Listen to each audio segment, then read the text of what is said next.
Test one, two, test. Pineapple. Pineapple. All right, how's it sound? Perfect. Perfect pineapple. All right. Ready when you are, sir. They don't know what the fuck they're doing. Do you understand that? This absolutely was not the president's authentic signature, and we have maintained that position all along. The president did not write this letter. He did not sign this letter. Bro, it's been a while.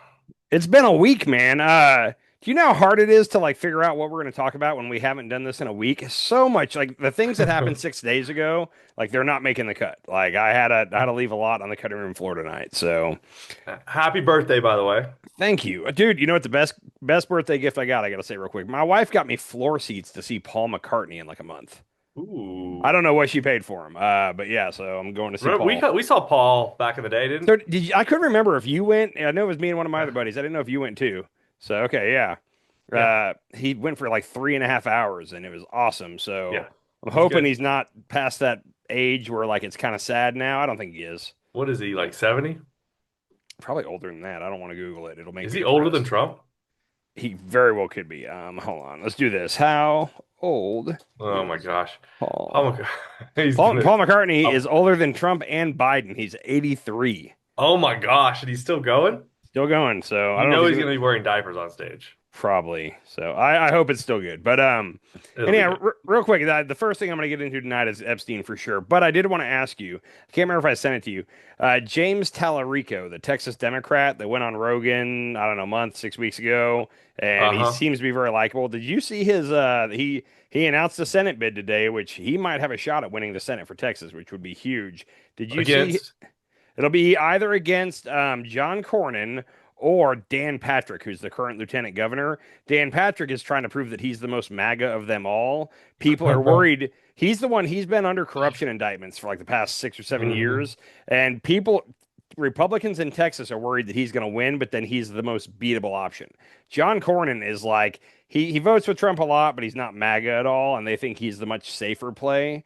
So if it's against Cornyn, I don't think Tallarico can do it. But if it's against Dan Patrick, and his whole opening campaign video kind of was centered on religion, and to win in Texas as a Democrat, you got to prove that you're also religious. So I think he's gonna have a shot. And if it's Dan Patrick, he's getting divorced right now, and his wife put in the divorce proceedings, like in the paperwork, that he was unfaithful. So he cheated on his Oh. wife. You're not allowed to do that. So Yeah, you are. Trump did it how many that's true. times? I think Trump's the only one that can get away with it. I think the rest of them would pay a price. Trump gets away with everything. I So, don't know. Yeah, he yeah. does. He does get away with everything.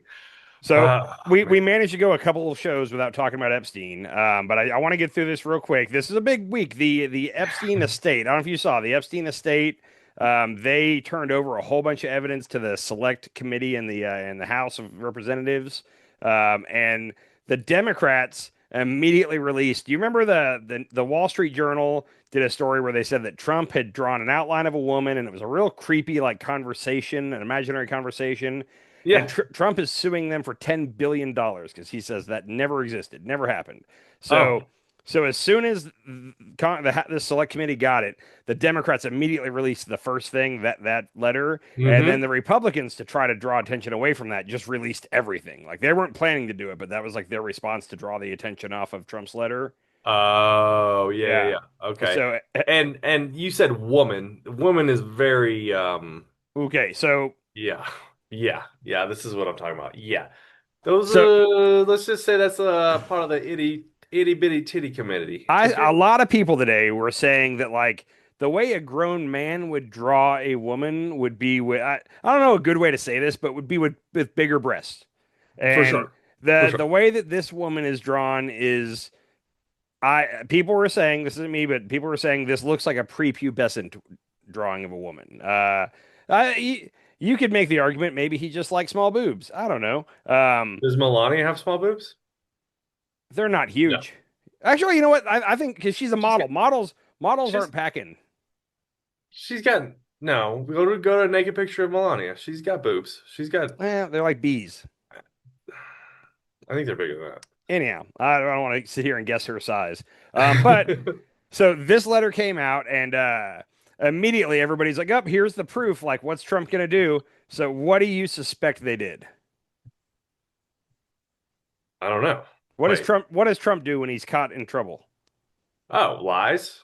Deny, Deny. deny, Yeah. deny, deny. Yeah. So, first video of the night, real quick. I ripped this off the Bulwark. From what I see, it's not his signature. I've seen Donald Trump sign a million things.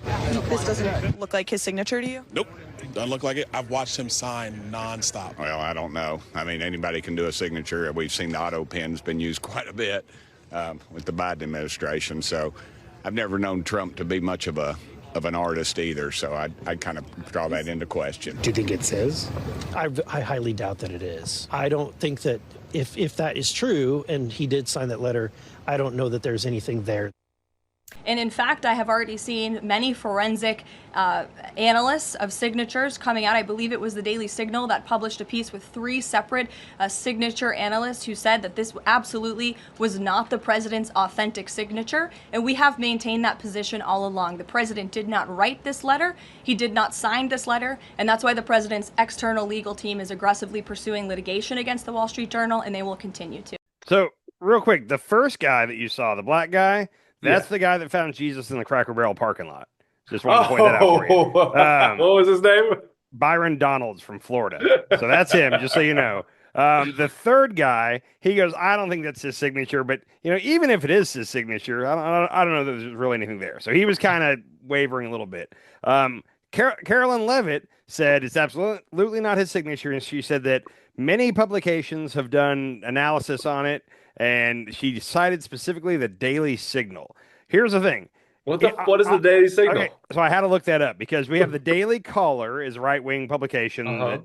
The Daily Wire is Ben Shapiro's pro-Israel site. So the Daily Signal, I was like, that's got to be. And I looked, and it actually was started by the Heritage Foundation. Do you know what else the Heritage Foundation is responsible for? Project 2025. Yes, they're the ones that wrote Project. So this is their daily. The Daily Signal is the Heritage Foundation. Gosh. So she cited them. So if you look at the end of Donald, he has a long, like they call it a tail, but it's like a long dash. And he doesn't have that today because what we've since learned is that everything we've seen him sign today, he signs Donald J. Trump. What he signs just Donald tends to have the tail. So here's a comparison of all of his signatures through the years. The top one is the one in question, the Epstein birthday book. And then the other one are publicly available signatures of Trump around that time period, 2001, 98, 98, 95, 87. When he signs Donald, he tends to do the long tail. Now, I'm not a handwriting analyst, and I know you're not, but looking at that, doesn't that pretty much line up with all the known signatures of whenever he just signs Donald, that appears to be how he does it, right? Do you have a signature? Yeah, mine is. I have a whole name signature. I don't know how I would just sign Andy, but my signature is like a big A and then some scribbles and then a big W and some scribbles. Like it's not. That's kind of mine too. Two big D's and then I scribble. My wife has like a very pretty signature where you can read every letter in it, and it annoys me because it takes her so long to sign something.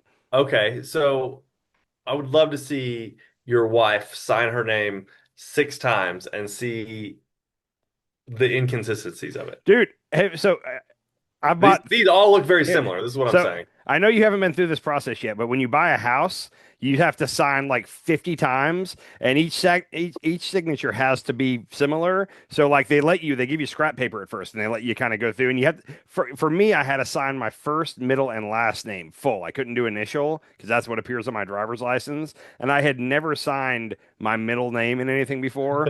So I had to like practice for a while, and then you have to sit there and they flip the page, they tell you what it is, you sign like 2 times, and then they read some more stuff to you, then you do that for like 50 total signatures. It has to be exact. And like I tried to do my 3 initials and just scribble in between. My wife insisted on writing out the whole thing. I don't know how she did it.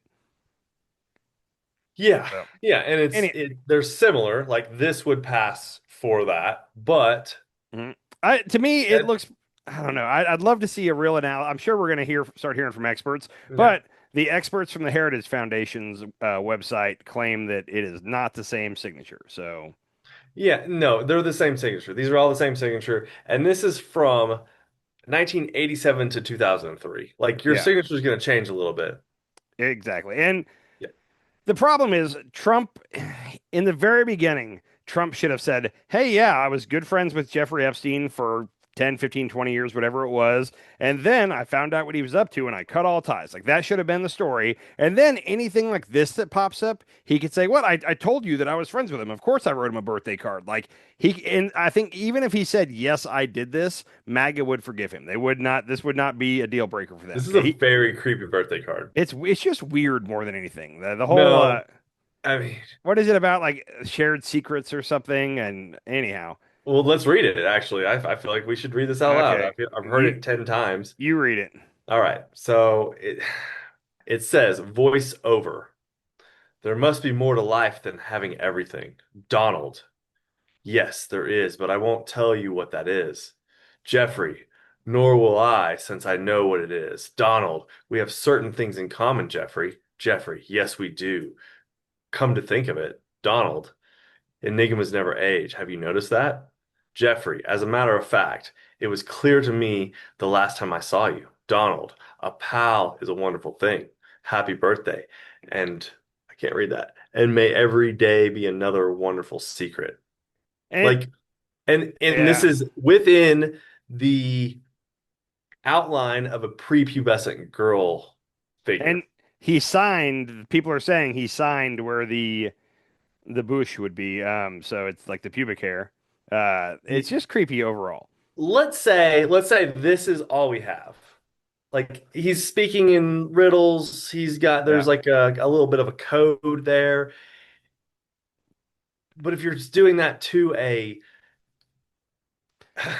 So the problem is, like Jeffrey Epstein is a known child pedophile, right? he wasn't then. In 2003, the argument that until today, the argument that Trump could have made was until 2007, you could say, yeah, I hung out with him, but I had no clue what he was up to because 2007 is when it all kind of came out in the first case where he got the sweetheart deal happened in 2007, 2008.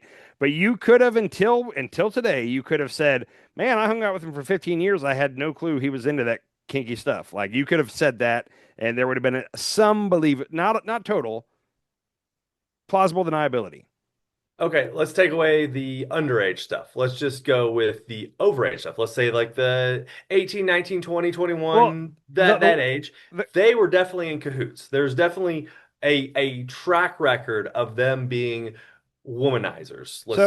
To make it sound nicer than it is. One thing that it seems to be totally public record, and Trump hasn't denied it. It seems this is just known. It was in the papers back then. There was some 22-year-old girl that was born in Poland. I think she was a model. She came to America, and like they both dated her, but like back and forth. Like she'd date one of them for like a couple months, and then the other one, and she went back and forth a whole lot. And people are saying that was the wonderful secret they were referring to, was that and at the time they were in their 50s and they were both banging a 22-year-old model. Donald Trump they were sharing a woman. Seems like it. Yeah. So, and anyhow, that seems weird. But like I was saying earlier, though, he was in so deep where at this point he's already lied so much he has to keep lying, no matter how obvious and blatant the next thing is. Like he's in too deep. He has to keep going. And he's got the $10 billion lawsuit against Rupert Murdoch and the Wall Street Journal, and that's apparently going to go to deposition at some point here soon. So, and they were very lawyerly because they never said that he for sure signed it. Like you could tell they had lawyers review it, and they said a birthday card appearing to be Donald Trump with a signature that appears to be hit. Like they couched everything they said to where they're going to win this case for sure. Unless they settle, they're going to win it. Now, so I was going somewhere with this. So if this was the only thing, and it's Donald Trump sending a letter to a known pedophile, known sex slave trafficker guy, that's weird. Okay, but there's a whole book. So there's a whole book of creepy photos. Let me share two of these with you real quick. Okay, I've pulled like 4 or 5 of them. Okay, so this one, this one, Trump. There's no evidence at all that Trump had anything to do with this one, but he was like the butt of the joke here. And this says Trump showing early talents with money and women, sells fully depreciated blank. We assume that's a woman's name, but sells fully depreciated blank to Donald Trump for $22,500. Showed early people skills too. Anyhow, the check is clearly like photoshopped where it says Trump's name. This was kind of a gag thing. But the What if fact that's that Melania's name? it could be. It could, and we don't know who the woman blacked out there is. Trump's not in that picture, but this was the butt of a joke that somebody else, and we don't know who did this one. I wish to God we knew who did this one, but like it was the butt of the joke that like, oh look, Jeffrey sold the woman to Trump for 22,500, and she was fully depreciated. I guess meaning she's already turned 18. I don't know. Um, What year do you think that is? I mean, that's so this is from the birthday book from 2003. I don't know when the picture was taken, but this everything we're looking at here was when from did his Melania 50th. and Trump start dating? I think not till like 2006 or Okay. yeah, I think somewhere in that range. Okay. Anyhow, so we got that one, and that so right there that kind of shows that like, hey, remember I said a minute ago, up until today, you could have made the argument that like, hey, I hung out with him, but I didn't know what was going on. Well, based off this first one, it's like, okay, well, some people around knew that he was doing something with women, Yeah, possibly exchanging money for women for cash. I don't know. 100%. The second one here is much worse. Yes, this is the one that I really wanted to show. That was the Okay, only. this is the most disturbing one, and we don't know who wrote this one. Yeah. Somebody put some time into the art, but is there any way to interpret this other than like the butt of the joke is that he's grooming children? Like, is there? I mean, I can't look at it any other way. Yeah, and for those listening, it shows Epstein handing balloons to three children. In And 1983, it says 1983 at the bottom. And then there's the next photo is Jeffrey Epstein lying on a beach chair with four women massaging him. One woman looks like she's up in his crotch pretty good. Um, Two of them are wearing thongs, and this is 2003. so 20 And years later, and the it says two what a great country. the two that we can see their body are both wearing like thong bikinis, and one of them has a tattoo with it's a heart that says JE for Jeffrey Epstein in the butt cheek. And neither of them were wearing tops either. I don't think any more, but like this is like, haha, Jeffrey groomed children to one day rub him down at the very least. I mean, I don't know. Like after seeing what I saw today from the birthday book, it's like, okay, so everybody that hung out with him was well aware in 2003 what he was doing, right? I mean, is there any other way to look at it? Everybody in the book knew what Jeffrey Epstein was doing. Yes, Yeah. Even or I don't all the have photos anything. that I've seen anyway. I don't think. Oh, wait, how many pages is this book? I have no clue. So apparently they're photocopying the whole thing, and they're going to basically like release a mirrored copy of it to show like how big it was, and like Who's doing that? the House Senate, what is it? The House Select Committee that's investigating Epstein. And who's in? Oh, okay. And people that we trust are in charge of that. Well, so there's equal amount. I think there's one more Republican than there are Democrats. But so far, like a couple of the Republicans are like the Marjorie Taylor Greens that like they're gonna get this info out. So Sure. and Thomas Massey. So So everybody in this like everything that I've seen from this book is creepy. Like there's always just creepy, mhm. weirdly worded poems and letters, and like it's all about like secrets and trust and women. And one of them was like, me and Jeffrey were banging chicks in bed one night, and he was feeding me, he was feeding me Well, uh antibiotics or something like. apparently, towards the back of the book, there were just a couple pages that were just the full page was a picture, and it was like a 13 or 14-year-old girl playing the piano. Oh Like, yeah. and I don't think those got released, but they've been described. I Yeah, don't what think we've is seen that? those. What is that? I don't. Who is that girl? If that's like his niece, then okay. But if that's a girl that gave him a massage, you're like, what are we doing here? But Um, everything we've seen so far is like a weird sexual, like Jeffrey Epstein thing. you know, it keeps reminding. You ever see that? It was a creepy, weird movie, Eyes Wide Shut, the one with Nicole Kidman and Tom Hmm. Cruise. Like Yeah. it kind of reeks of that vibe of like kind of. I hate to say the word cabal because that's such a QAnon thing, but like a cabal of elites that are molesting children. Like that's what it reeks of. It's like they're all in on it. One of Yeah, the and let's just not say they're children. Let's just say they're 18, 19, 20-year-olds, and they're just kind of stealing them from around the country and like yeah. turning them into like sex slaves, or even just like putting them into the prostitution ring. Like I don't, it's weird. I have a thought on that, but I'm gonna wait for a minute on that Okay. part of it. real quick, the picture we just looked at in the background was a building on the beach. I cropped it here with another picture, but check this out real quick. Oh my gosh. Yeah.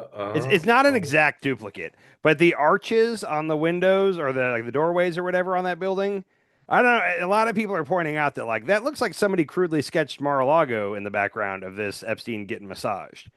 I don't know if that Oh, is. It was just close enough to where I wanted to get your opinion on it. Mar-a-Lago. You might be right, bro. I mean, I'm gonna look at images because I feel like that's a different angle of Mar-a-Lago. Yep. Okay, so Well, I mean, here's that's looking at it from the back out towards the water. right. Let me see this thing. Maybe there's a lot of like properties on the beach in that area that have that style of architecture. I've never been down there, so maybe it's very common. It was just close enough that I was like, that's a little. Yeah, it's a little sketchy. There's a Yep, fountain. Is that a fountain?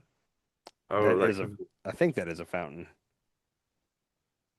Yeah, Yeah, I yeah. mean, So it's creepy. So so on this, creepy. did you see Mike Johnson came out yesterday and had a response to all this? Did you see his new claim about Donald Trump? No. Okay, bear with me. Check this out real quick. And he's not saying that what Epstein did is a hoax. It's a terrible, unspeakable evil. He believes that himself. When he first heard the rumor, he kicked him out of Mar-a-Lago. He was an FBI informant to try to take this stuff down. The president knows and has great sympathy for the women who have suffered these unspeakable harms. It's detestable to him. He and I have spoken about this as recently as 24 hours ago. Is that sped up?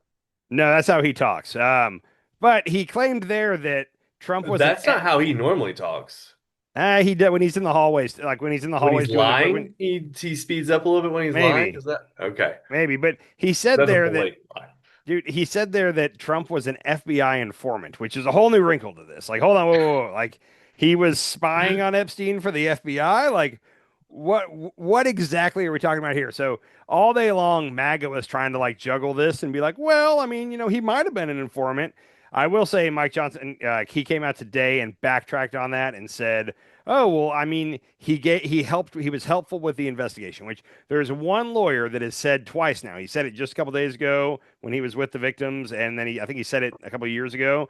But he said that it appears that Trump like cooperated basically. Like he told the police everything he knew about the situation. Now, what's funny about this? I'm gonna try to be short-winded with this. But last night, my kid's soccer practice, one of the dads there is a cop, and I was asking him some things.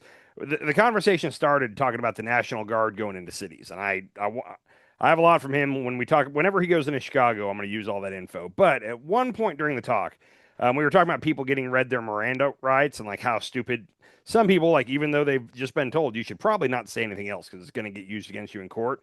He Hmm. said guilty conscience is a wonderful thing because it's always the guilty people that go, no, no, no, I'll talk to you, I'll answer questions. Innocent people tend to say, no, I'm not saying anything, get me a lawyer. But guilty people, and there's a couple of reasons they do it. One of them, they want to know how much the cops know. So that's like almost a curiosity of like, let me answer his questions. I want to see what he's asking me to see how close to caught I am. If you've ever seen the Uh, movie The Wolf of Wall Street, similar thing, but when Leonardo DiCaprio's character finds out that the FBI is snooping, like yeah, his lawyer's like, do not contact these people, and the next thing you know, he invites them onto his boat to talk to him. yeah, It's a weird thing where they want to know what the cops know, and they also think they're smarter than the cops. Like it's this weird. So anyhow, I was talking about that last night, not in this context, but then it kind of hit me today, and it's like, oh, Trump finds out that Epstein is being investigated for all this stuff, and because he said, or his people have said that he called the FBI and said, hey, I'm here to help. What can I do for you? And after that talk last night, I'm like, that seems like a guilty conscience right there. Like, hey, I'll give you anything you want to know just so this doesn't circle back to me at any point in time. Maybe I'm crazy, but that was a thought I couldn't get rid of all day today. Was kind of looking at all this. yeah.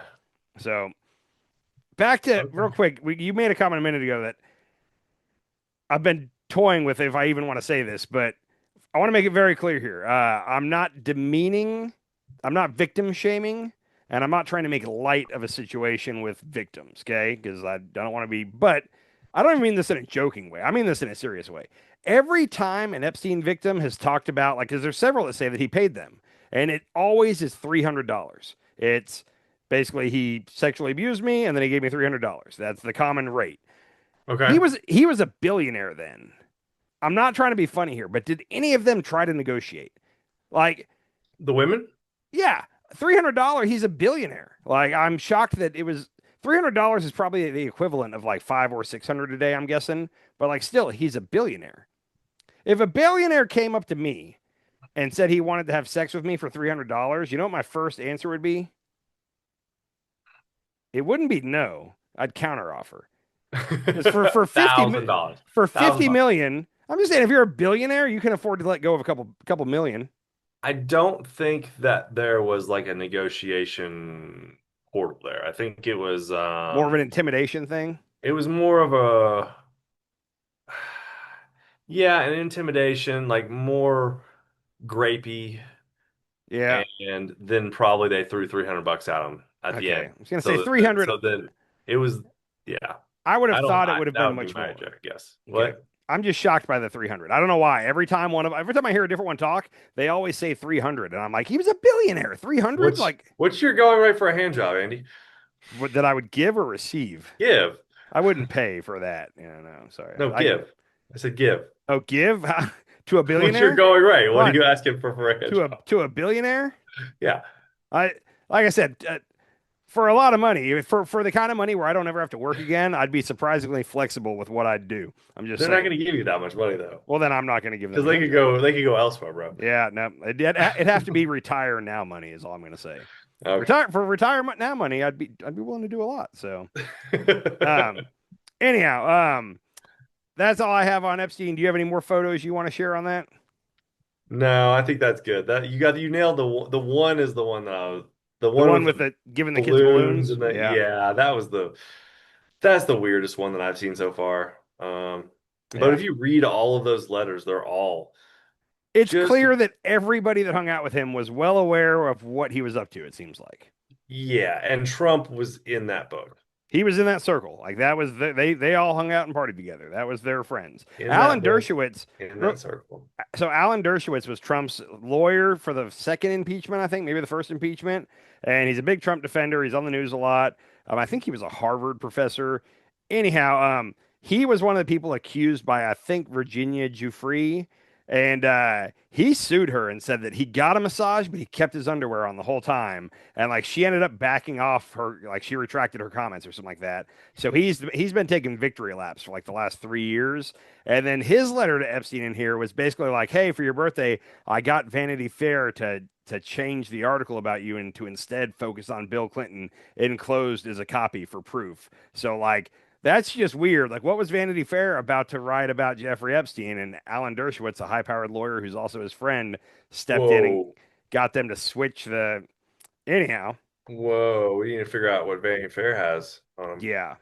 So, and real quick, two Supreme Court justices were on TV this week, and one Democrat and one Republican Supreme Court justice, and they both got asked about if Trump could seek a third term, and they like didn't flat out say no. They were like, "Well, you know, the 22nd Amendment says this, but it hasn't been really challenged." And like, I kind of in my mind, I was like, the correct answer is no, he cannot seek a third term. But okay, well, they both kind of gave him the green light to bring it to court. It was kind of weird. Yeah. Yeah, that's very weird.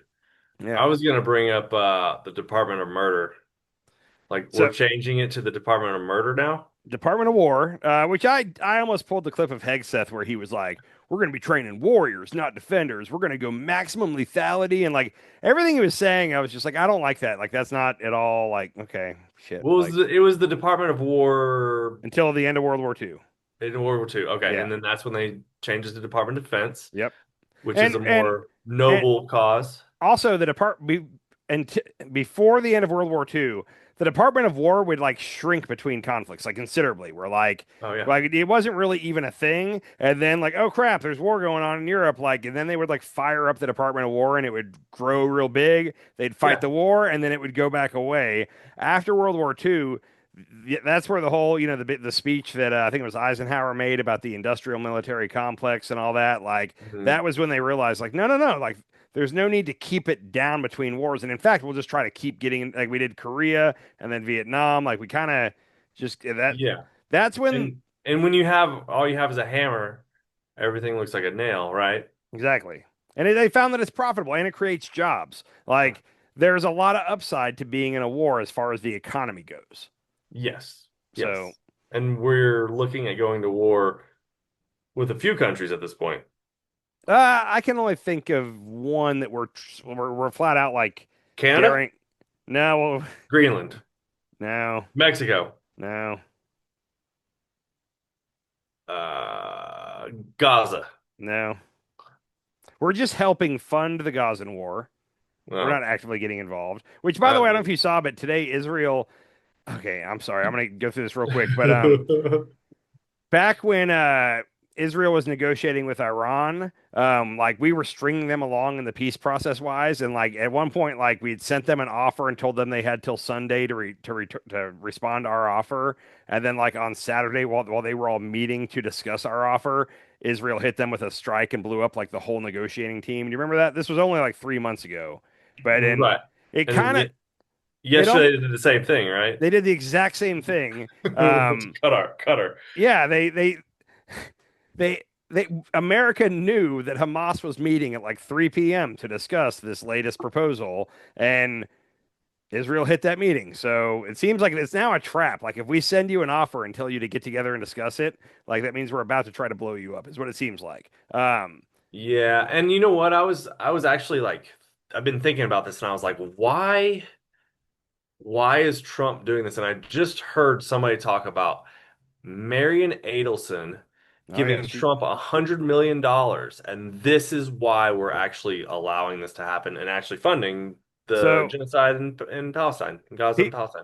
people have been saying that for the last couple of months. Miriam Adelson, FYI, owns one of the big casinos in Vegas, but also owns the Dallas Mavericks. And She she's her and them trading uh Luca. Luca is exactly why I'm not an Mavericks fan anymore. I Yeah, quit. I I gave don't. up on the Mavs. I Fuck the don't. Mavs and fuck the Cowboys too, by the way. Yeah, that Go they played a lot better than I thought they go would. Dolphins. I went with Yeah. the Dolphins. The Dolphins look terrible. So my Bills look spectacular. That was an exciting game. Anyhow, I don't know if Oh, you you're a saw. Bills fan? I've been a Bills fan for like 6 or 7 years now. Where you been? Um, I thought you okay. Never yeah, mind. not a You change football your team so podcast. often, so it's Yeah. whatever. But no, Department of War, real quick. I assume that you saw the little boat that we blew up off the coast of Venezuela. Yeah. So, real quick, small boat. It's how it had like 4 engines across the back, and I think they thought it was like 20 feet long. It's not a boat that could go from Venezuela to America. Like it's 2,700 miles. It can't make that journey on gas alone. So it wasn't heading to America with drugs. What were you gonna say? 100% sure. Yeah. Yeah. I Also, mean, they're saying it's a fishing boat, right? it could have been a fishing boat or it could have been a human smuggling boat. So it had 11 people on board. Every expert I've seen said that the drug boats, they want to get as much weight in drugs as they can on the boat. Yeah. So they put as few people as possible. So there was normally like 2 to maybe 3 people on the drug boat. There was 11 on this boat. We identified it and we hit it with a Hellfire missile. Okay. Now, generally, and this was in international waters, generally, when you think a boat is smuggling drugs, you interdict. You pull it over basically and inspect it and arrest and confiscate whatever you have to do. The Coast Guard does this all the time. This is standard procedure. For whatever reason, this time we said let's just hit it with a Hellfire missile. Marco Rubio originally came out and said that the boat was headed to Trinidad, and then Trump came out real quickly after and said it was headed to America, and then Rubio corrected himself and said, "Oh no, it was headed to America." Where we got it, it very much appeared to be heading to Trinidad. Here's the video, just in case anybody hasn't seen this yet. So this is a tiny little boat. Is this at night? I think so, because they were using infrared or something. So it's a tiny little boat. Yeah, there's like 11 people in it. I don't see any fishing gear in there. Which they're saying, somebody was saying it's a fishing boat. Who knows what they're doing, but they just got completely and utterly obliterated by a drone missile? Hellfire missile fired from a drone. Hellfire missile fired from a drone, which is a war crime. It very much Do we know seems- if it was international waters or Venezuelan waters yet? It was barely in international waters. They had left the buffer, however many miles. They were in international waters, and that's a war crime. I mean, pretty Yeah, clearly. so less of a war crime, but still a war crime. Now, Trump and Hegseth and Rubio have all said that we have evidence. We know for sure. We know exactly who was on that boat. We know where it was going. We know what was on it. We know for sure. Trust us. But they were supposed to brief Congress on Friday, and at the last minute, they canceled that briefing, and they still haven't briefed Congress on it. So Congress is getting a little upset. Yeah, and like you said, and this was my point on this too, was like if you're going to be trafficking drugs, you're not going to have 11 people Yeah, on a tiny boat like that. You're they going to said have most likely it was two like coyotes, the people that run smuggle people, and it was nine or so human people being trafficked, people that were being smuggled into America or maybe in the sex trade. Variety of things it could have been. That's most likely what it was, according to every expert. So nine I'll innocent buy people. that over the other. Yeah. Now, Still a war crime. I'm wondering if because Trump and all them claim they have evidence, they know for sure. There's a part of me that wonders because I'm like, why just release it? If they know that, why don't they release it? But I think they're wanting it's a trap. They're trying to set a trap for the Democrats to come out and be like, blah, blah, blah, and like throw a fit. And then oh, you're defending known drug dealers. And boom, they have all. I think that might be what they're trying to do. Yeah, but not known drug dealers. Yeah, so JD Vance said killing cartel members who poison our fellow citizens is the highest and best use of our military. So first of all, that little boat coming to Venezuela is going to be like that's a long journey for that little boat. 2,700 miles. And to put enough gas on that boat, first of all, that boat's not seaworthy enough to cross the Gulf, but also to get enough gas on that boat to make it, like it would fill up the whole boat. Like you couldn't have 11 people plus the gas needed to make that journey. So JD Vance says killing cartel members who poison our fellow citizens is the highest and best use of our military. I don't think so. Brian Krasenstein. And for the record, that Brian Krasenstein, him and his brother are like Democrat shit posters. I can't stand either of them, but I agree with him here. But for the record, I can't stand that guy. But he's right here. He says killing the citizens of another nation who are civilians without any due process is called a war crime. Absolutely correct. JD Vance comes back and says, I don't give a shit what you call it.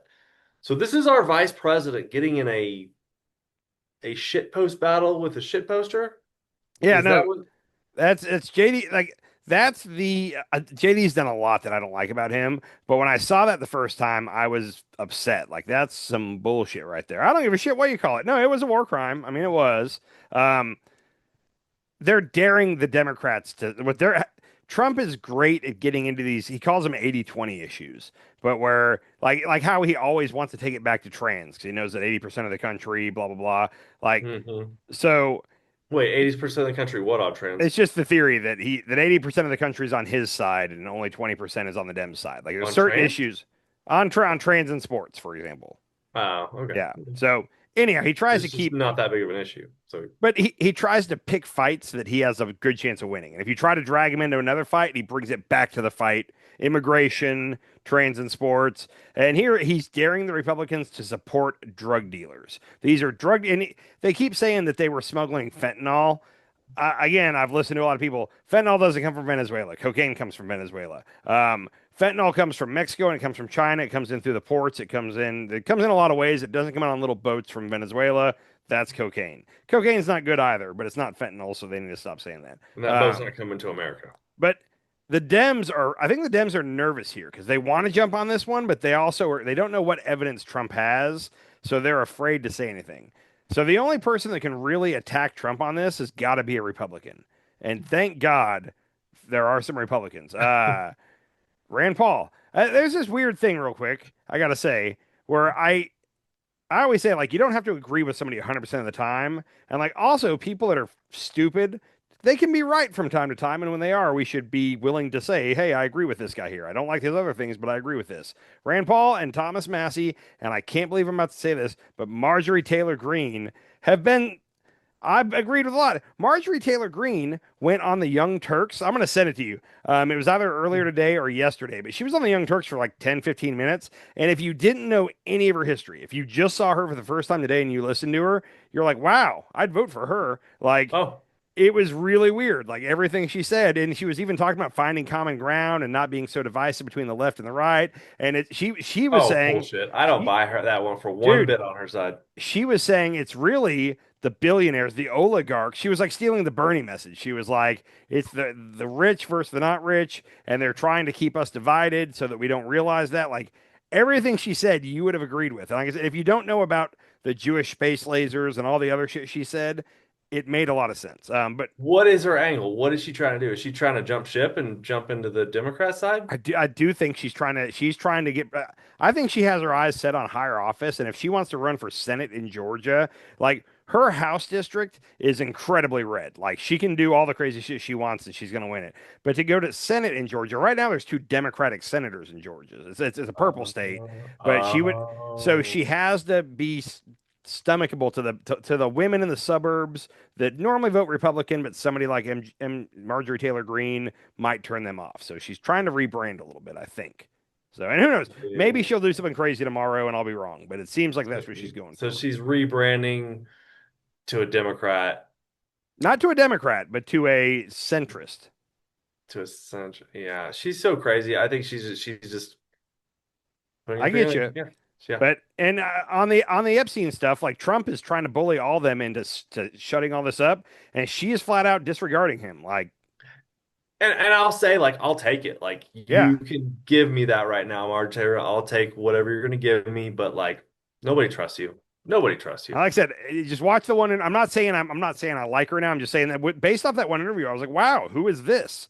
Anyway, I know all of her crazy past, so it's hard for me. But She's so crazy. Rand Paul has been on every news channel he can go on. He's been on Fox, he's been on Newsmax, and he is calling out. He does not like this. This is a war crime. I'll let him say it for me here. This is him on Newsmax.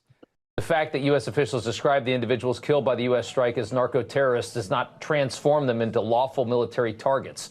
The U.S. is not engaged in an armed conflict with Venezuela or Trinidad.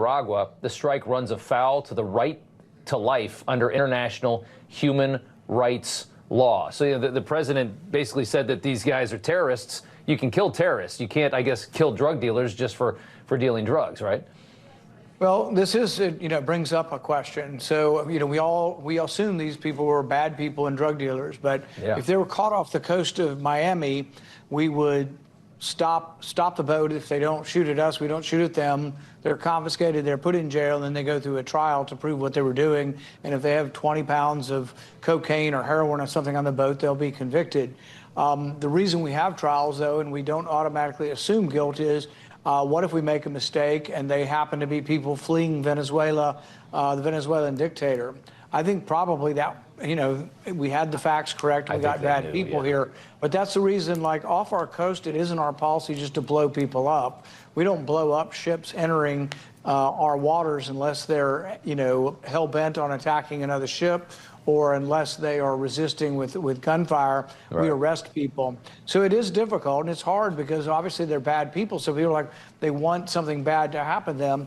But typically, even the worst people in our country, if we accuse somebody of a terrible crime, they still get a trial, basically. They get a lawyer, they get their day in court. Yeah. Guarantee you this is Pete Hegseth sitting in the office, and they're watching. He's like, oh, check this out. Look at this little boat. And we got this cool technology. And he's like, Pete Hegseth is just like, let's bomb them. Just bomb them. They have streamlined the chain of command for stuff like that to where, like, theoretically, this should have gone past the DoD lawyers. There are lawyers that have to look at this before they launch an airstrike and make sure that they're covered legally. According to a lot of sources, the DoD lawyers didn't find out about this till they saw it on the news, which that's not how it's supposed to go. And Hegseth was asked right away, like the next day, what the justification was, like the legal justification, and he was like, we don't need a legal justification. And apparently some lawyers talked to him shortly after, because the next time he was asked, he had a very different answer. But they're stalling now because they have to show some evidence to prove that they just killed 11 people in international waters for being suspected drug dealers. Also, even if they were drug dealers, that's not a capital punishment crime. Like, you don't get killed for being a drug dealer. You do in the Philippines, but you don't in America. So anyhow, and you said it last time. Like, we're throwing around the word terrorist wherever we want, and it's like, that person's a terrorist. Now we have the right to do whatever we want legally to them because we've called them a terrorist. And the same thing here. It's like, those were drug traffickers, but Trump has labeled drug traffickers as terrorists, so now we can blow them up, I guess. Like, yeah, really weird. Everybody's a terrorist at this point. Yeah, this boat strike thing, I for some reason, of all the things going on, this is one that really has stuck with me because it's like, hey, like we're setting a really dangerous precedent that like the president can just kill people around the world, which like Obama was getting American citizens with drone strikes that were like in Yemen. Now they were over there, part of the Houthis or whoever, but they were American citizens. You can't kill people with, and the right was upset with him for that, rightly, like they should have been. During Trump's first administration, we were bombing Yemen like crazy. During Biden, we were bombing. Like we're killing civilians for no like just recently. Remember the Signal Gate thing where Hegseth had texted a reporter all the details of a strike plan? Uh-huh. Yeah. So that strike, I don't know if you remember, but they had confirmation. They saw the guy walk into his apartment building, and then they blew up the apartment building to get him. You know how many innocent people were in that apartment building? And we just like we were like, "Up, that's the cost of doing business." Like we blew up an apartment building to kill the one guy. So anyhow, well, and that's the way Israel's treating the Palestinians right now. 100%. Yeah. Like who are the terrorists? In this case, who are the terrorists? It comes down to who's on that boat. Because if 11 innocent people are on that boat heading to Trinidad for one reason or another, and they get hit by a Hellfire missile from a drone, you could make a case that the terrorists were firing the missile. That's all I'm saying.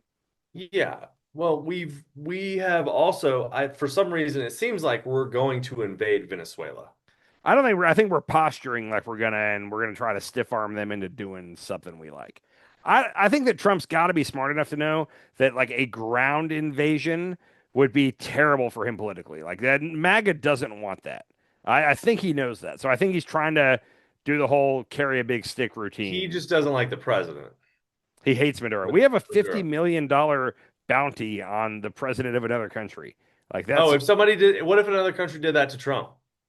I mean, supposedly, that's war, right? Supposedly, like the Iranian National Guard had a bounty on Trump's head. Trump and John Bolton. I think they might still have it. I don't know, but who does? The Iranian National Guard. It's like they're the Iranian military. Supposedly, they haven't announced that, but it seems we've announced it for Maduro. Like our Justice Department. Let's say Venezuela did the same thing. Let's say they bombed one of our ships, an 11-passenger small boat. If any country blew up one of our ships in international waters, it'd be a thing. That's all I'm going to say. There better be a real good explanation or apology, like right away. Like, oh shit, we messed up. We blew up the wrong boat. Yeah, we'd probably are we just bullying this other country, Venezuela? Yes, we are 100%.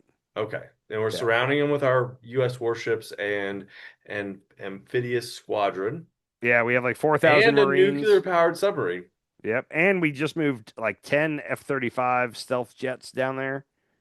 Where did you put them at? Where do we put them at? They're based in Guam or so. They're based somewhere right around there where they're quick to react. So yeah, we have a big base in Guam. Yeah, we're doing a big show of force down there. I truly believe that Trump is he's too smart to invade another country right now. Like that would be bad for him, is all I'm going to say.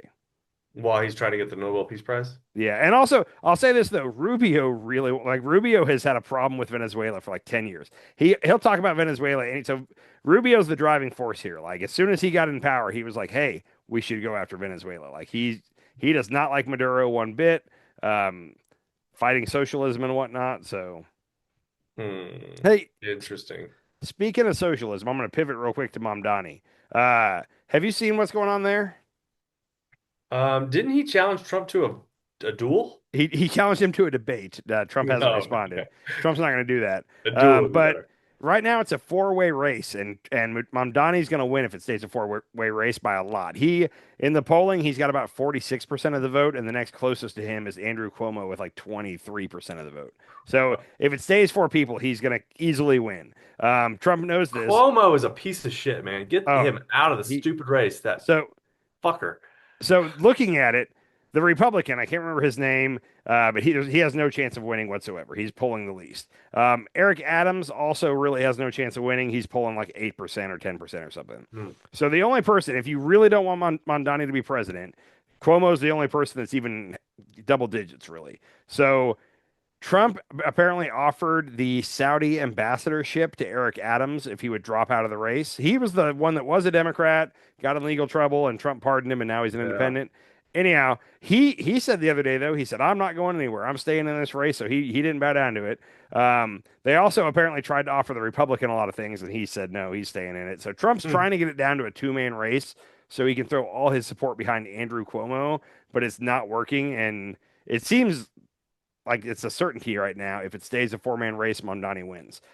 Now, I've been a little, and I know that me and you are not going to agree on this, and it's totally cool, but I've been a little worried 'cause I like Mamdani, and I'd like to see him win, but I'm also not down with all the things that socialism is all about.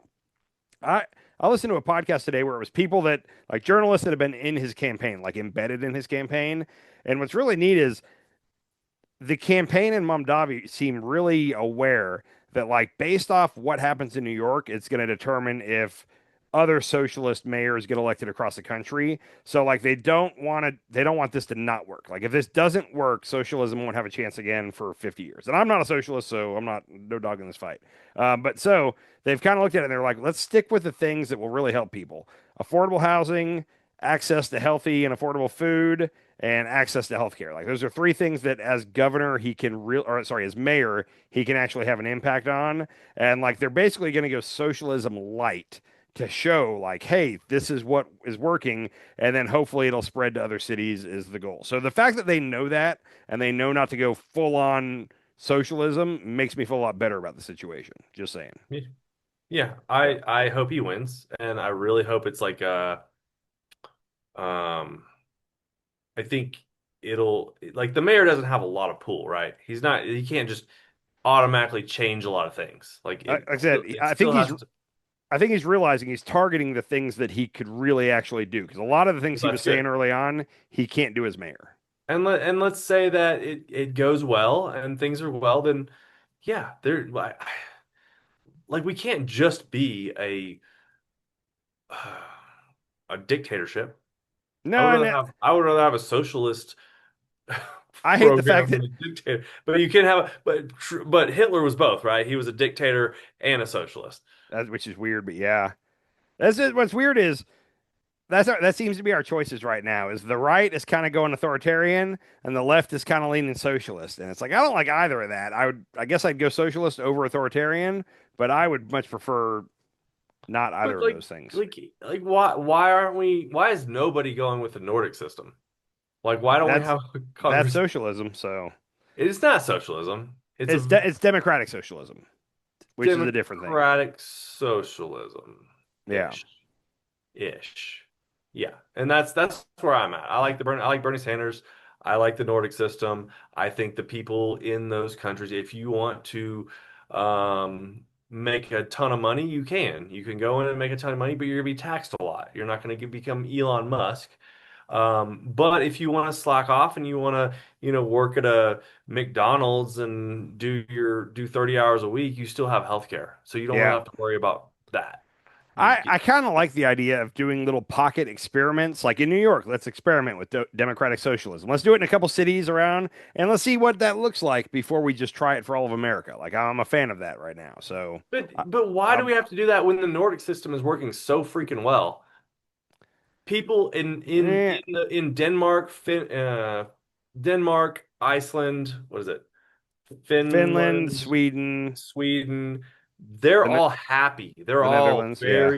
they're all really, nobody's complaining about that. They have free healthcare, they have great education, they have beautiful parks, great streets. Like they're all doing well. Why can't we just move in that direction?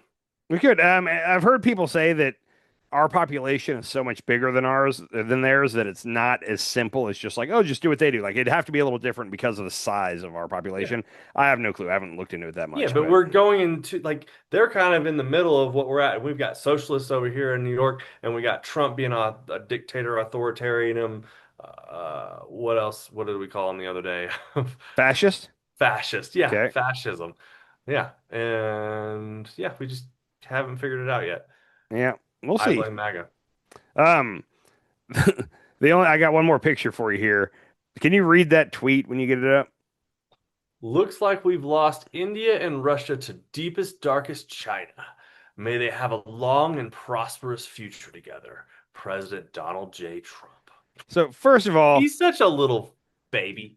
Who is we in that statement? We didn't do anything. You screwed around, and now India is in bed with China and Russia. What is this whole we thing is bothering me? First of all, But hold on, how do we lose Russia? We never were in bed with Russia. yeah, no, we lost. I don't know how he worded it, but what we should have said is we lost India to China and Russia. Yeah, we lost India and Russia to deepest, darkest China.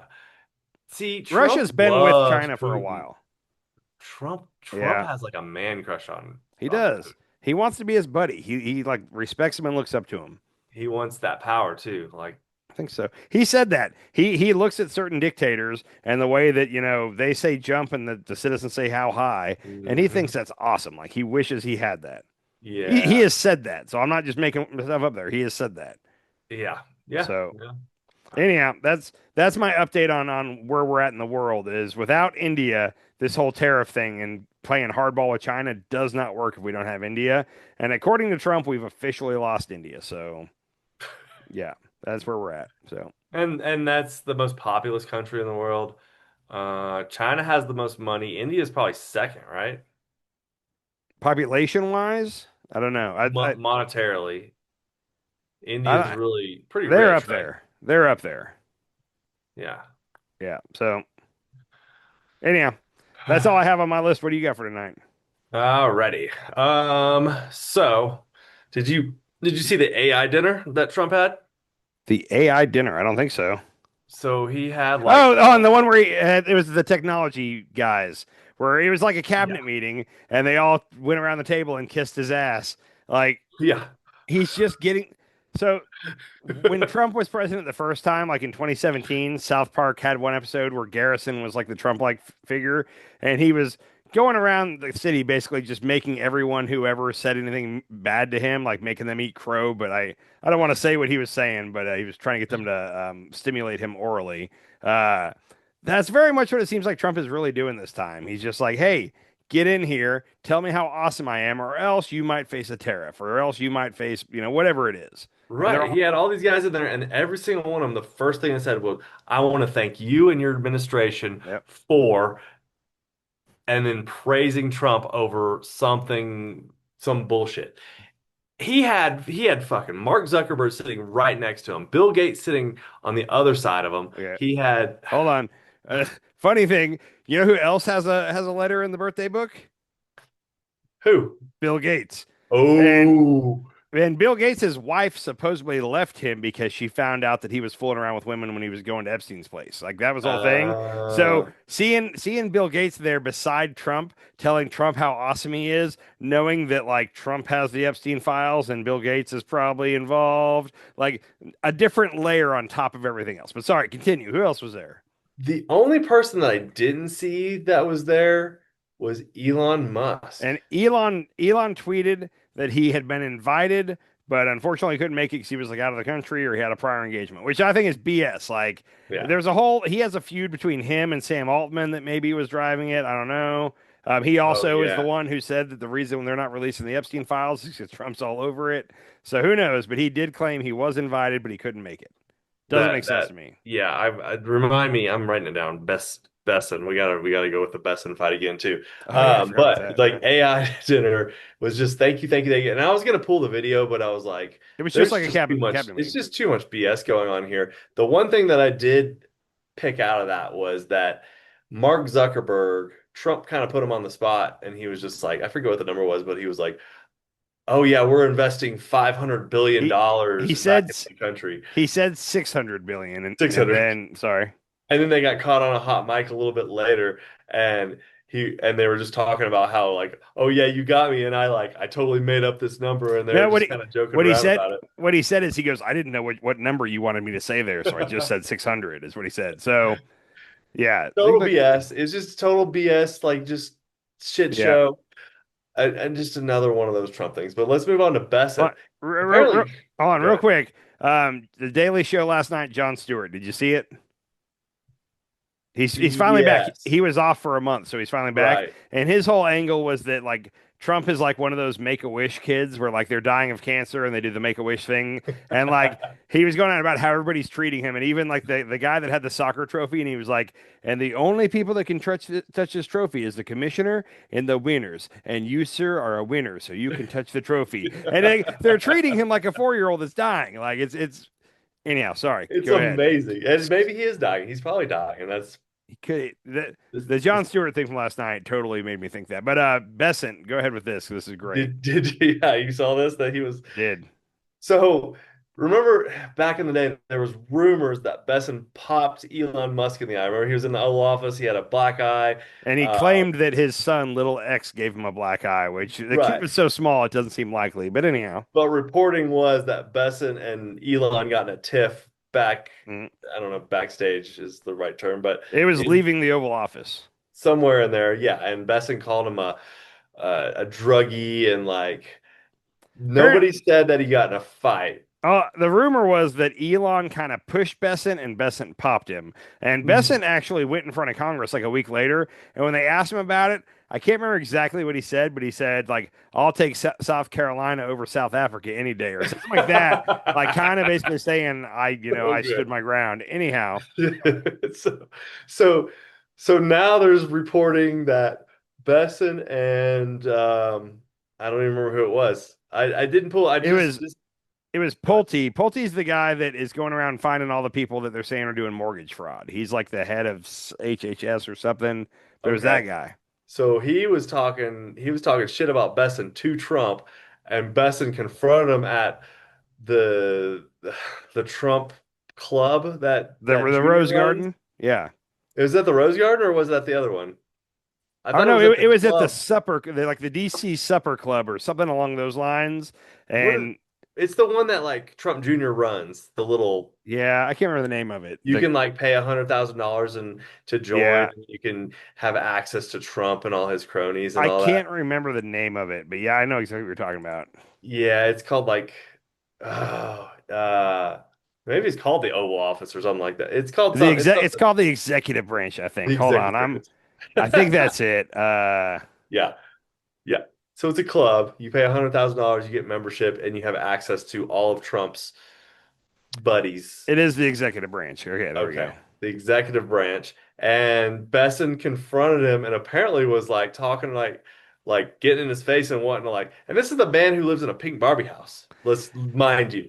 But this is two thing. Like at first I was like, oh, Elon probably started that. Like that was probably Elon's fault. You know, he's a little out there. But now I'm like, Besant is the problem in both of these issues. So apparently this is the third time it's happened. Okay, I don't remember what the second one was. But he said we could go outside.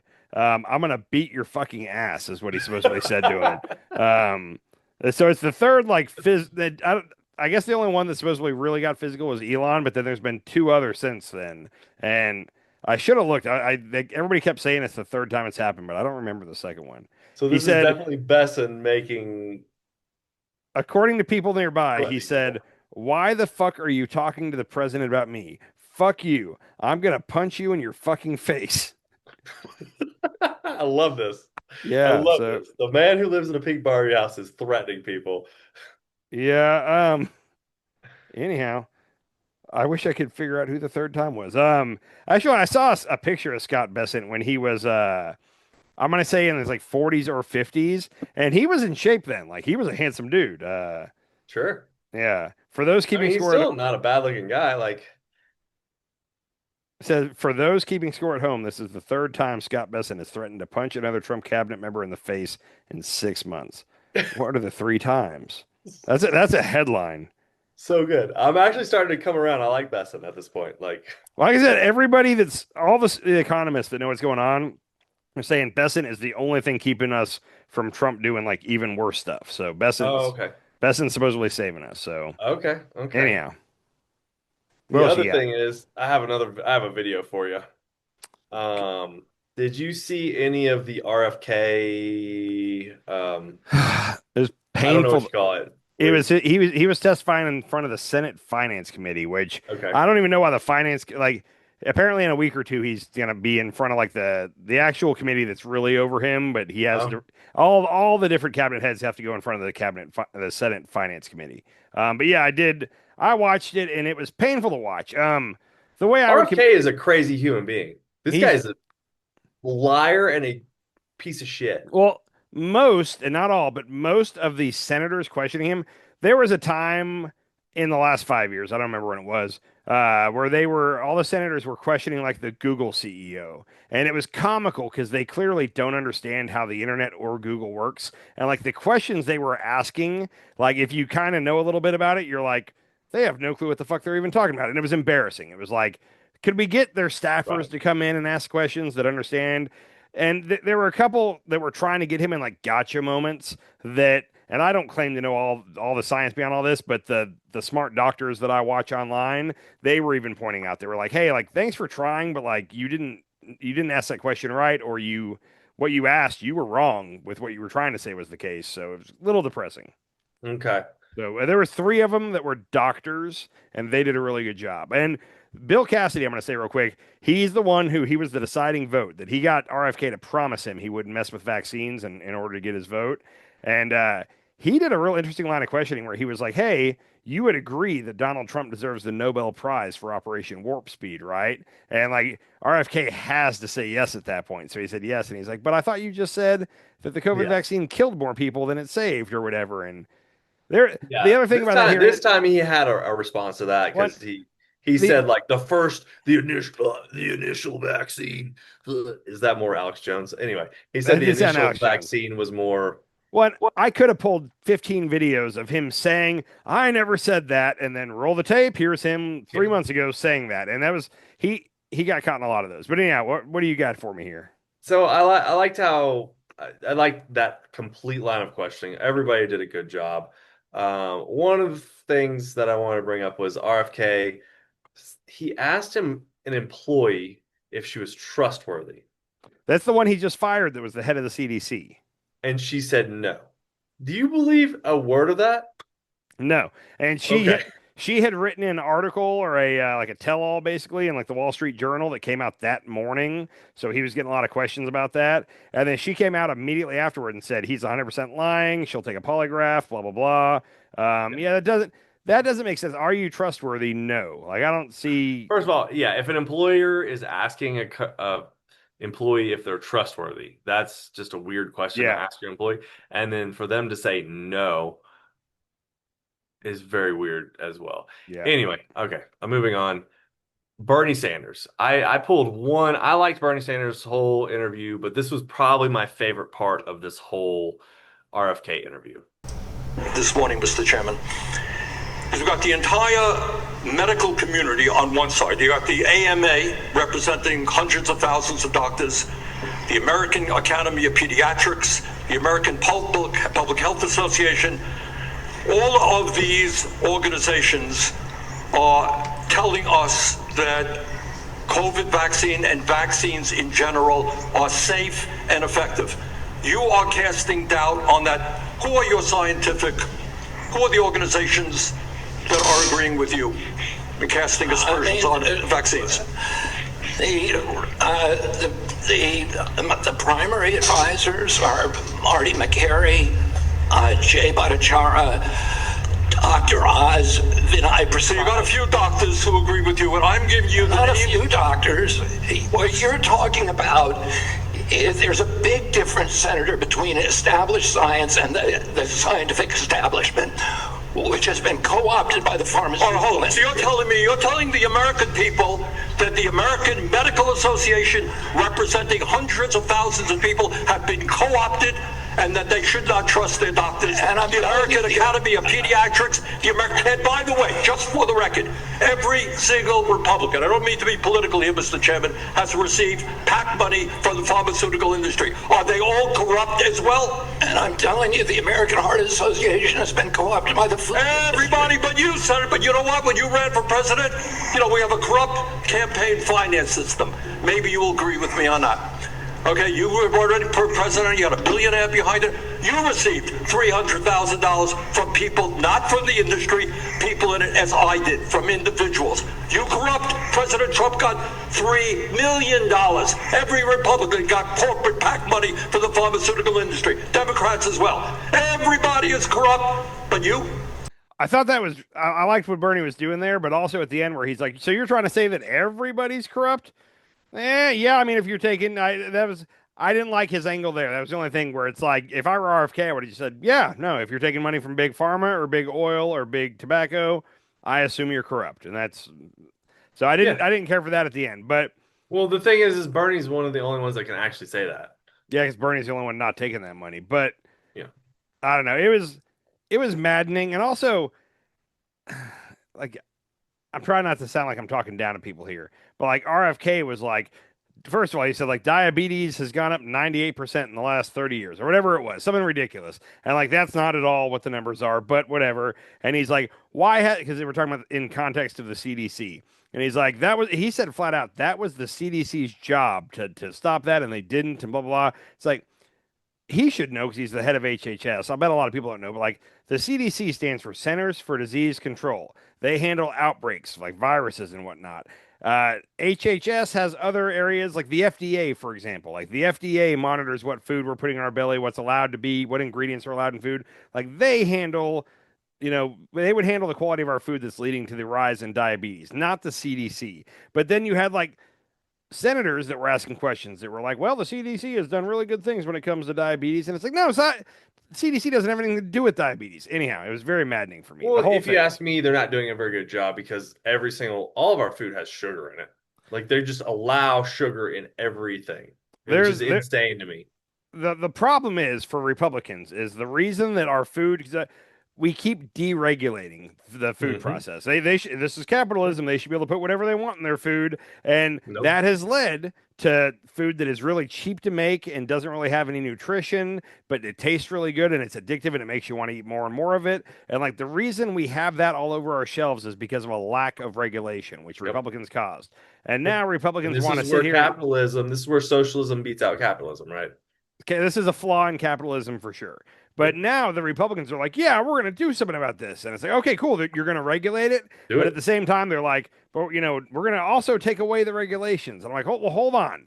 You're going to do something about the quality of the ingredients in our food while at the same time getting rid of more regulations. Like, and their people, the voters, are like, yeah. And I'm just looking around like, does anybody else see a problem with what we're doing here? And like even tonight, RFK, it was this afternoon, released like his Maha Report Part 2 having to do with children. He released part of it earlier. And the one earlier is the one where he referenced several studies that didn't even exist. And it turns out AI tends to do that when it's just making stuff up. But this one, he listed 4 things that kids should focus on in America to have better, healthy lives. And I agree with all 4 of them. Like it's kind of like the Marjorie Taylor Greene thing. If you only heard RFK say this, you would be like, oh, that totally makes sense. This guy seems pretty normal. Yeah. So he's got some stuff, but like you said, like you can't make food healthier and get rid of regulation at the same time. Like making food healthier means you have to put more regulation in there. Unless the companies are like, yeah, we're going to make less profits and we're going to make kids healthier. No, that's not how this works. No, and I want to find it real quick because it's all like if I can find these 4 things, which I should have had written down. Yeah, I wish they would figure stuff out. This is it's and you sent me something earlier that was talking about how we're the third country with the healthiest food or something like that. There's only 2 other countries, which is like Sweden and the UK maybe, who have healthier food than us. Maybe. Anyway, I don't really buy that. I think anybody like Venezuela, South America, Mexico, they're not using the type of chemicals that we're using in our food.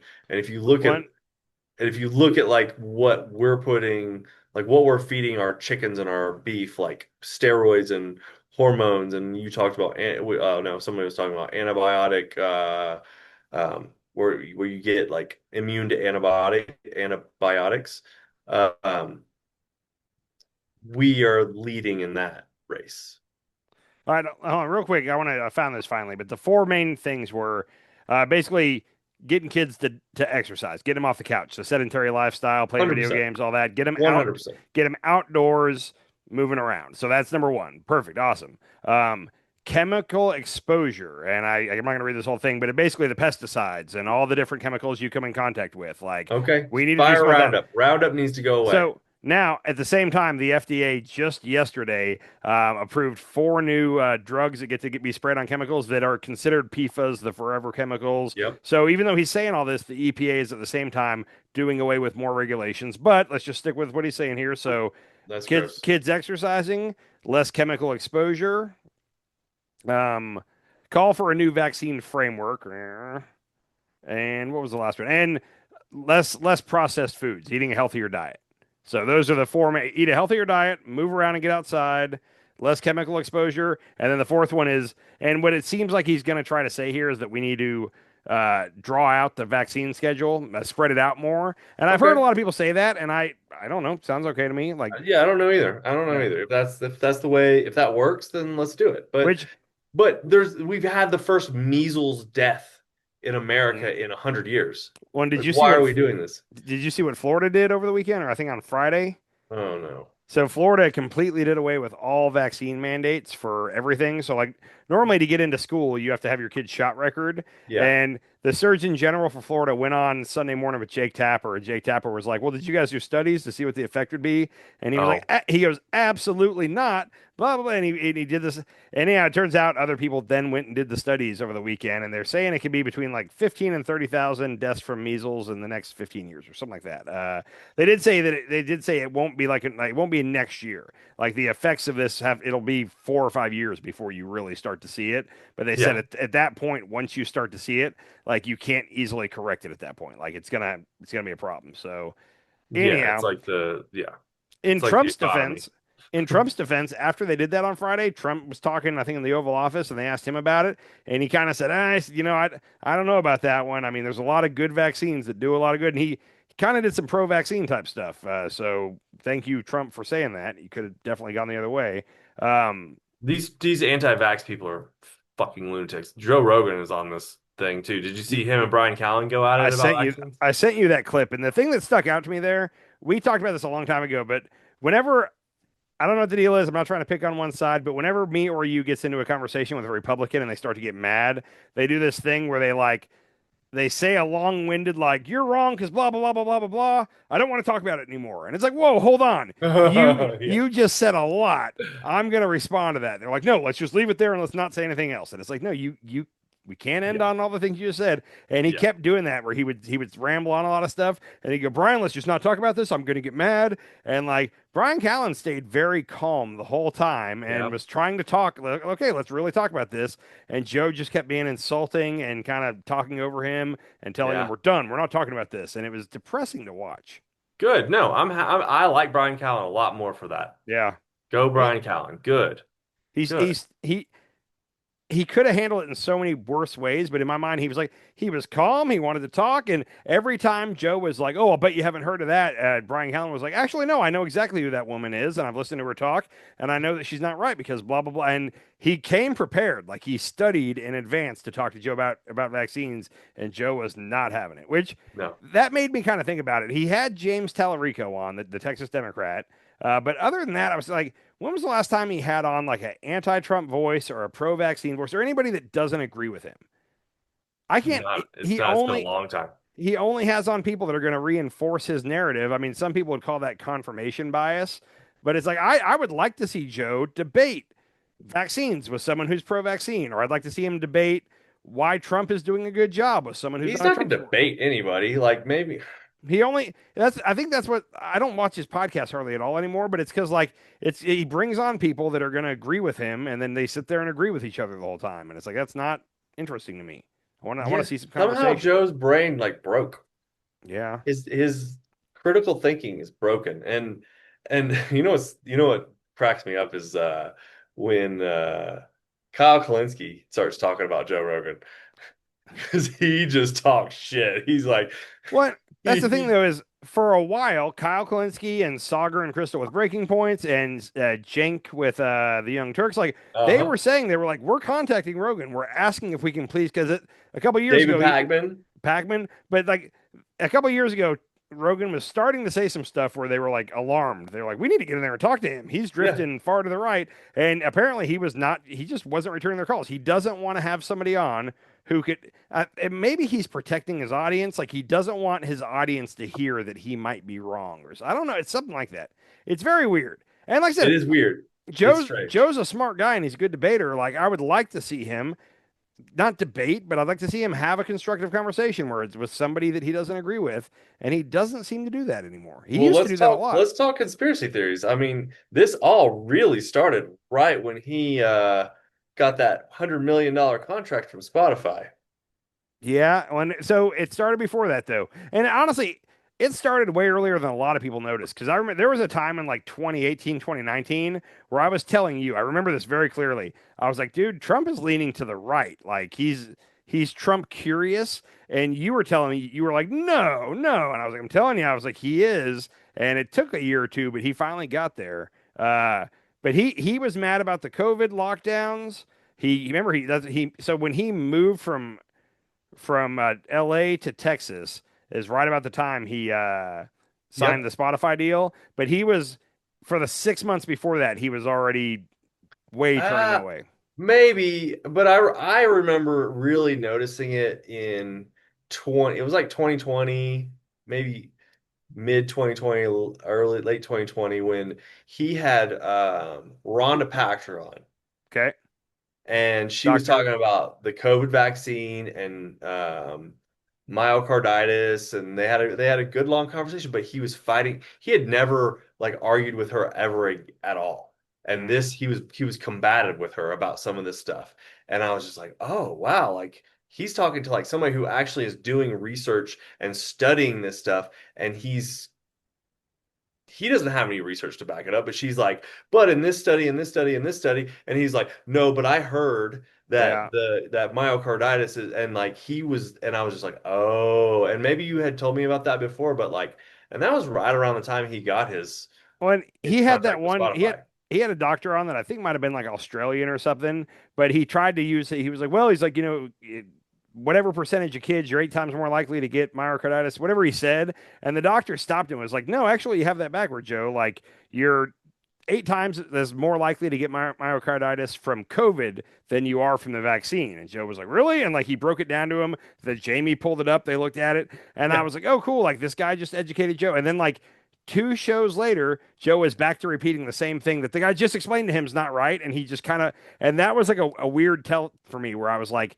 he just got informed that he's incorrect about that 2 shows ago, but he's chosen to disregard that. And he's going to stick with what he prefers to say. maybe we And should like, go down a rabbit hole. Like, who owns Spotify? so Is it Netanyahu involved? I can't remember. For some reason, I think it's connected to Rumble, and Rumble is very right wing. Bali, Gifford, and BlackRock. BlackRock. BlackRock owns everything. Oh wow, BlackRock. That's interesting. Like I I said, mean, I'm gonna run with this conspiracy theory that Joe Rogan is being like told what to say by Spotify. yeah, like I said, BlackRock owns, if you took a look at what they own everything, Yeah, they have parts of everything. that's yeah, yeah, definitely. It was Daniel Elk. Let me Hmm. see. Swedish businessman and technologist. Hmm.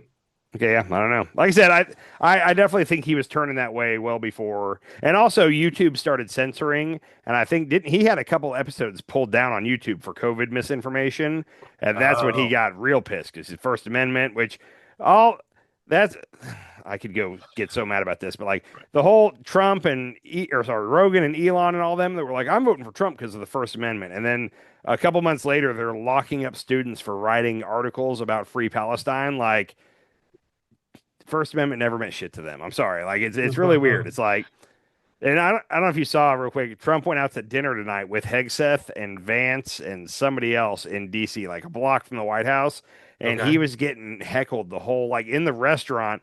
They were doing some chant, and I can't remember how it went, but it ended with Trump is Hitler, basically. Oh, And wow. like their cell phone video, he was like, "Get them out of here!" And like he's only like 10 feet. There was people that were dining. He walked in and just started having an uproar. So they were kicking people out of the restaurant. And he So got heckled at the tennis match. he got booed at the tennis match. He That was got funny. booed at the tennis match, Yeah. and apparently he told them not to air the booing. The White House sent a letter to everybody that was covering it, that was going to be broadcasting it, and basically told them that they had to make sure that no booing or anything like that was shown on TV. Are we talking about free speech here? Yeah, First Amendment, baby. Wow, Yeah. this is insane. This is like fascism 101. It's something. I don't know. Uh-huh. So. All right, last thing. Okay. Earlier we were talking about the photo that Trump drew. Yep.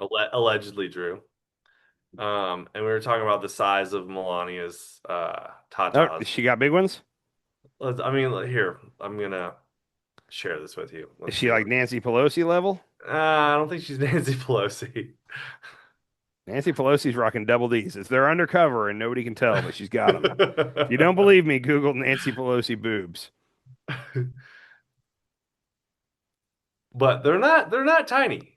They're not tiny. Yeah. So he was definitely drawing somebody else's boobs. Yeah. That's just barely covered enough to where we won't get flagged for showing that. She is pretty hot. I'm not gonna lie. Yeah, she still is. I want to say she's in her 50s now. She's still good looking. Oh, yeah. Oh man, I sent it to you. We only got a couple minutes left here, but she did a speech about like AI and whatnot, and she kept saying the robots, but it sounded like she was saying rowboats. And she's like, the rowboats are here. The rowboats are coming to it. And it's like, I don't know, the whole speech. I'm not trying to make fun of her, but every time she said robots, it was rowboats. It's like, and we are in the generation of the robots. I would love to see the behind the scenes of their relationship. They sleep in different beds, supposedly. Yeah, I don't blame her. So, yeah. So, all right, we got to get out of here, man. Have a good night. You got anything else? Nope. All right. Later, fool. See ya. Sometimes you eat the bar, sometimes the bar eats you.